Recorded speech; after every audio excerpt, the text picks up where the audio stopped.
कागल नगर परिषद निवडणुकीच्या निकालाआधीच कागल शहरात जल्लोषाचं वातावरण पाहायला मिळालं।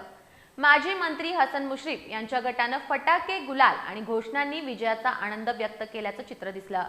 निकालाची खात्री होताच समर्थकांच्या उत्साहाला उधाण आलंय। कागलमध्ये नगर परिषद निवडणुकीचे निकाल लागण्यापूर्वीच हसन मुश्रीफ गटाच्या कार्यकर्त्यांनी मोठा जल्लोष करत विजयाचा दावा केलाय। मुश्रीफ समर्थकांनी फटाक्यांची आतिषबाजी, गुलाल उधळत शहरातून विजय मिरवणूक काढली। उमेदवारांसह शेकडो कार्यकर्त्यांची गर्दी हसन मुश्रीफ यांच्या कार्यालयासमोर उसळली। मुश्रीफ साहेब आगे बढो, विजय असो अशा जोरदार घोषणांनी संपूर्ण परिसर दणाणून गेला। कार्यकर्त्यांनी गुलालाची होळी करून आनंद व्यक्त केला। शहरातील प्रमुख चौकात आणि मुश्रीफ यांच्या कार्यालयाबाहेर प्रचंड फटाक्यांची आतिषबाजी करण्यात आली। कार्यकर्त्यांच्या या जल्लोषातूनच निकाल मुश्रीफ गटाच्या बाजूने जाणार असल्याचं चित्र स्पष्ट दिसलं। या विजयामुळे कागल नगर परिषदेवर मुश्रीफ गटाचे वर्चस्व पुन्हा एकदा ठळक होत असल्याचं राजकीय वर्तुळात मानलं जातंय।